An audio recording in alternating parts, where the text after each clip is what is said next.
Hello friend, आपको फिर से स्वागत है मेरे BSCB पटना क्लास में। तो आज सीटेट का 22 दिसंबर का जो एग्ज़ाम हुआ है उसका मैं बहुत इम्पोर्टेंट क्वेश्चन लेकर आया हूं, जो आप लोग के बीच आज का एग्ज़ाम में पूछा गया था। वो क्वेश्चन मैं करीब बहुत बच्चों से पूछ के मैं ये क्वेश्चन को कंफर्म किया हूँ और आपको बीच में प्रिंट आउट करके आपको बीच देखे नंबर बाय नंबर करके लेकर आया हूँ। तो आप लोग इससे मिला लेंगे कि आपको कितना क्वेश्चन सही है या कितना सही नहीं है, तो आप लोग इससे मिला सकते हैं। तो हम आज का 15 क्वेश्चन लेकर आए हैं, बहुत इम्पोर्टेंट क्वेश्चन, जो आपको बता दूं कि यह पैडागोजी से है, ठीक है, मिक्स क्वेश्चन है। तो आप लोग पूरा इस वीडियो को शुरू से अंत तक देखें और कितना सही हो रहा है सो आप लोग कमेंट में ज़रूर बताएं। अगर आप लोग चैनल पर नए हैं तो जो चैनल को सब्सक्राइब कर ले।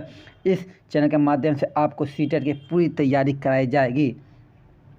तो चलिए हम शुरू करते हैं। पहला क्वेश्चन इस तरह से आ चुका है स्क्रीन पर, देखिए 61 यानी फर्स्ट नंबर क्वेश्चन आ चुका है। फर्स्ट नंबर क्वेश्चन ये है, उस वैज्ञानिक का नाम क्या है जिसने सर्वप्रथम मच्छर को पेट के अंदर ताक झांक की और यह सिद्ध किया कि मलेरिया मच्छर से फैलता है, तथा इस अनुसंधान के लिए दिसंबर 1902 में चिकित्सा के क्षेत्र में नोबेल पुरस्कार दिया गया था। कौन सा वैज्ञानिक का नाम था, ये क्वेश्चन आपको पूछा गया था EVS में, ठीक है। तो जल्दी से कमेंट कीजिए इसका आंसर क्या हो जाएगा। तो इसका आंसर हो जाएगा आपको ऑप्शन नंबर डी, रोलांड रोज, ठीक है। ऑप्शन नंबर कौन हो जाएगा, ये वाला हो जाएगा, ठीक है ना, रोनाल्ड रोज, ठीक है। ऑप्शन नंबर डी बिल्कुल राइट हो जाएगा। आप लोग अगर डी मार्क आए हैं तो जरूर बिल्कुल सही हो जाएगा। चलिए 62 नंबर क्वेश्चन देखते हैं। रजत ने अपने मित्र से कहा, मैं नहीं खेल सकता क्योंकि मुझे बुखार है। मैं कपकपी बुखार, सिर दर्द और अंत में पसीना आने के चक्र से गुजरता हूँ। रक्त की आंच के बाद डॉक्टर ने मुझे एक कड़वी दवाई दी। रजत किस रोग से पीड़ित हो सकते हैं, तो बताइए आप लोग कमेंट में कौन सा रोग होगा इसको। जल्दी से 62 नंबर क्वेश्चन आ चुकी स्क्रीन पे। आपको EVS का मैं पूरे 15 क्वेश्चन लेकर आया हूँ जो आपको आज के एग्ज़ाम में पूछा गया है उसकी। तो इसका आंसर हो जाएगा 62 नंबर का आंसर हो जाएगा आपको ऑप्शन नंबर डी, यानी मलेरिया। कौन हो जाएगा, मलेरिया में कपकपी बुखार आपको मिलेगा देखने के लिए, बुखार, सिर दर्द, पसीना, ये सब आपको मिलेगा, ठीक है। तो मलेरिया यानी ऑप्शन नंबर डी हो जाएगा सही। चलिए हम चलते हैं अब 63 नंबर क्वेश्चन पे, तो छोटा कर लेते हैं। चलिए, अलबरूनी कौन थे, अलबिरूनी कौन थे, चलिए इसका ऑप्शन दीजिए। अलबिरूनी कौन थे, 63 नंबर क्वेश्चन, ये जो आज पूछा गया था क्वेश्चन, ये भी पूछा गया था इसमें। तो ऑप्शन इसका हो जाएगा सी नंबर, ठीक है। वह उज्बेकिस्तान का यात्री था जिसने एक किताब लिखी जो हमारे देश के इतिहास के बारे में जानने में सहायता है, ठीक है। ऑप्शन नंबर सी बिल्कुल राइट हो जाएगा। चलिए 64 नंबर क्वेश्चन पर हम चलते हैं, थोड़ा जूम कर लेते हैं। देखिए, रात में जगने वाला जानवर कैसे देखते हैं, आपको बता दिए हुए मैं भी, मेरा मैराथन क्लास जो हुआ उसमें भी हम बताए हैं कि रात में जगने वाला जानवर सिर्फ 2 ही कलर देख सकते, एक काले और एक सफ़ेद। तो आपका ऑप्शन इसमें कौन दिख रहा है, काले और सफ़ेद, तो ऑप्शन नंबर बी दिख रहा है। जी हाँ, बी, यानी ऑप्शन नंबर आपको बी बिल्कुल सही हो जाएगा, ठीक है। 64 नंबर का हो जाएगा बी नंबर, ठीक है। चलिए 65 नंबर देखते हैं। हाथियों के झुंड के बारे में सही कथन चुने। देखिए ये आपको 20 तारीख के जो एग्ज़ाम हुआ तो उसमें भी पूछा गया और आज का एग्ज़ाम में भी पूछा गया था। हाथियों के झुंड के बारे में सही कथन चुनिए, ये क्वेश्चन बार बार रिपीट हो रहा है, आप लोग इसके बारे में पूरा अच्छी तरह से पढ़ लीजिएगा। तो देखिए पहला ऑप्शन देखते हैं, हाथियों के झुंड में केवल हंसने आए, केवल रहेगा वो काट दीजिएगा। सिर्फ हाथियों के झुंड में किसी एक परिवार के सदस्य रहता है, नहीं जी ये भी गलत है। दो ऑप्शन आपको गलत हो चुका है, सॉरी इसका आंसर ये इसका आंसर अलग है, ठीक है ना। ये आपको कथन 4 दिया हुआ है, आपको आंसर पहले कथन पढ़ लीजिए, आपको आंसर यहाँ मिलेगा। आपको ऊपर में आंसर हम प्रिंट किए लेकिन हमको ध्यान नहीं दिया था। तो ऑप्शन कौन देखे, सही होगा। 65 नंबर का हो जाएगा आपको ऑप्शन नंबर बी। ठीक है, यानी 1 और 3 कौन हो जाएगा, 1 और 3 सही होगा। यानी 1 और 3 देख लेते हैं कौन है 1 3। देखो, एक में हाथियों के झुंड में केवल हथिनी 14 या 15 वर्ष के बच्चे रहते हैं। जी हाँ, बिल्कुल सही बात है। ठीक है, और 3 नंबर में झुंड की सबसे बुजुर्ग हथिनी ही पूरे झुंड के नेता रहते हैं। जी हाँ, बिल्कुल 1 और 3 सही होगा, ये गलत होगा और ये गलत होगा। ठीक है, तो ऑप्शन नंबर 1 और 3 सही हो जाएगा बिल्कुल। चलिए हम अब चलते 66 नंबर में, आपके जूम कर दिए, देखिए।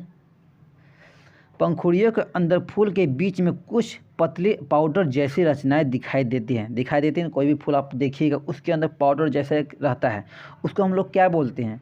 ऑप्शन देखिए, 4 ऑप्शन है आपके स्क्रीन पे, आप लोग कमेंट में भी आंसर कर सकते हैं।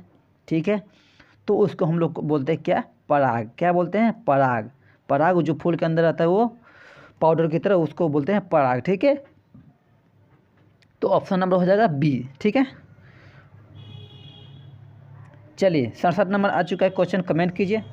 यदि आप रेलगाड़ी द्वारा अहमदाबाद, यानी अहमदाबाद कहाँ है, तो गुजरात में। ठीक है, आप लोग एक मैप को, इंडिया का मैप ले लीजिएगा, उसको याद कर लीजिएगा। ठीक है, गुजरात जाए तो आपको रेलवे स्टेशन पर अधिकतर बेचने वाला खाने की कौन सी चीज़ें बेचते मिलेंगे, कौन सा चीज़ बेचते मिलेंगे गुजरात में। तो जल्दी से कमेंट कीजिए कौन सा हो जाएगा इसमें सही। 67 नंबर आ चुका है स्क्रीन पे। तो इसमें आपको मिलेगा ढोकला भी मिलेगा, चटनी भी मिलेगा, नींबू भी मिलेगा, व चावल भी मिलेगा, यानी कि आपको इतना सारा मिलेगा। यानी ऑप्शन नंबर ए बिल्कुल सही हो जाएगा। ठीक है, छोला भटूरा ये नहीं है, इमली चट्टी ये सब नहीं है, पूरी साग ये भी नहीं है। ठीक है, चलिए 68 नंबर में हम चलते हैं।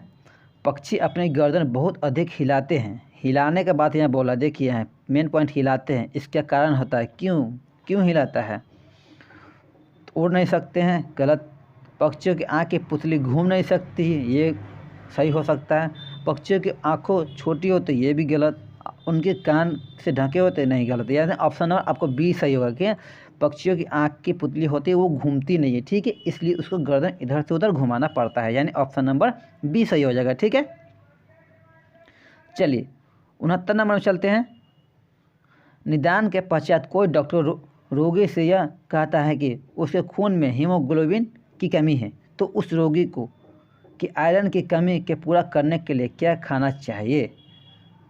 आयरन के बात हो रहा है, देखिए आयरन के लिए क्या क्या खाना चाहिए। तो ऑप्शन देखिए आपको, चावल जी नहीं, हरी पत्तेदार सब्जियां गेहूं नहीं, संतरा भी नहीं, गुड़ नींबू मटर नहीं, आंवला हरी पत्तेदार सब्जियां और गुड़। जी हाँ, बिल्कुल ऑप्शन नंबर डी सही होगा। ठीक है, आंवला हरी पत्तेदार सब्जियां एवं गुड़, ये सब में आयरन रहती बहुत। ठीक है, चलिए 70 नंबर देख लेते हैं।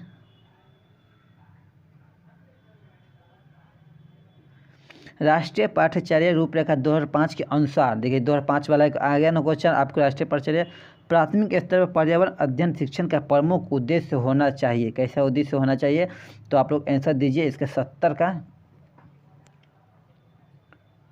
तो इसका आंसर हो जाएगा आपको कक्षीय अधिगम को विद्यालय के बाहरी जीवन से जोड़ना चाहिए। जी कि बाहरी जीवन के बात आ गया तो आपको ऑप्शन नंबर राइट उसको मार देना है, यानी कि ऑप्शन नंबर सी बिल्कुल राइट हो जाएगा। ठीक है, बाहरी जीवन से जोड़ना है। ठीक है ना, चलिए 71 नंबर में चलते हैं। निम्नलिखित में से कौन सा प्राथमिक स्तर पर पर्यावरण अध्ययन की पाठ्यचर्या की आवश्यकता के अनुरूप नहीं है, या निगेटिव पूछ रहा है। ठीक है, निगेटिव है, तो निगेटिव आंसर हम लोग को देना पड़ेगा इसमें। अब क्या निगेटिव में निगेटिव।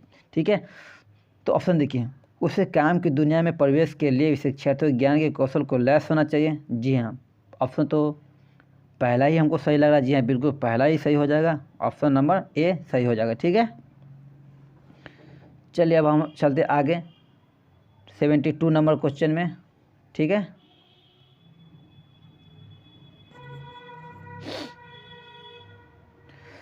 NCERT के पाठ्य पुस्तक के पर्यावरण अध्ययन के उच्च प्राथमिक और स्थान दिया गया है। उच्च प्राथमिक और स्थान दिया गया है, क्या होगा। ऑप्शन नंबर 72 आ चुका है, बताइए क्या हो जाएगा। तो इसका आंसर हो जाएगा उच्च के प्राथमिक। जब भी बात होगा तो उसमें चिंता की बात आ जाता है। चिंता और विस्मयता के लिए शिक्षार्थियों को अवसर उपलब्ध कराने के लिए। ठीक है, ऑप्शन नंबर बी सही हो जाएगा, ठीक है ना। चलिए 73। चैनल पर अगर आप लोग नए हैं तो जो चैनल को सब्सक्राइब कर लें। इस चैनल के थ्रू आपको सीटेट की पूरा तैयारी कराई जाएगी। पर्यावरण अध्ययन के पाठ्य पुस्तकों में कविताओं और कहानियों के शामिल करने के निम्न में से कौन सा उद्देश्य नहीं है, ये भी नेगेटिव है। तो कौन सा हो जाएगा इसका आंसर? 73 नंबर आ चुका है। विषय की रुचि को विकास करना नहीं। नीति और एकादश विषय वस्तु का बदलाव करना, 72 नंबर नहीं। शिक्षार्थियों को अंदर का मजा उपलब्ध करना ही। शिक्षार्थियों को कल्पनाशीलता और रचनात्मकता को बढ़ावा देना नहीं। तो इसमें नेगेटिव, तो नेगेटिव यानी कि नृत्य और आकर्षण का विकास विषय वस्तु में बदलाव करना नहीं, ठीक है। ऑप्शन नंबर बी सही हो जाएगा। चलिए हम 74 नंबर देख लेते हैं। बड़ा बड़ा क्वेश्चन ऐसा पूछा जा रहा है, सब विद्यार्थियों को कहना है। देखिए है ना बड़ा बड़ा क्वेश्चन। चलिए इसका दें,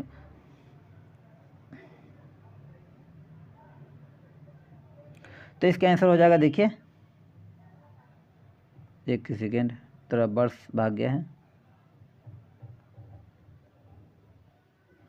तो देखिए पर्यावरण अध्ययन की एक अच्छी पाठ्य पुस्तक को बच्चों के प्रति सही जीवन के प्रति सही और परिचर्या निम्नलिखित में विशेषता को कौन सी उपयुक्त आवश्यकता के पूरा नहीं करती है? नहीं, नेगेटिव आ चुका है। ये भी 74 नंबर आपको क्वेश्चन पूछा गया था। तो इसका आंसर हो जाएगा आपको ऑप्शन नंबर डी नंबर। देख लीजिएगा डी नंबर इसका हो जाएगा, ठीक है।